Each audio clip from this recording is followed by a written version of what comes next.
салом дӯстони азиз, рӯзи ҳаматон ба хайр бошад. баракати рӯзи саиди ҷумъа насиби ҳаматон ва бозам моҳи шарифи рамазон муборак шавад. худо кунад ки дар ин моҳи муборак дуоҳои ҳар яки мо қабул ва мустаҷоб шавад.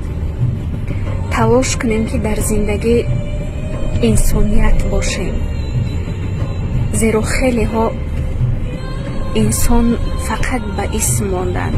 тамом ин бадӣ карданҳо ва ин дилшикастанҳо ва ин ҳама бигзорем барои он гузаштаҳое ки гузаштанд. ман фикр намекунам дунё он дунёе бошад ки мо дар хаёлмон барои худмон нақшофарӣ кардем ки бояд барои худат зиндагӣ кард. на, инҷурӣ нест.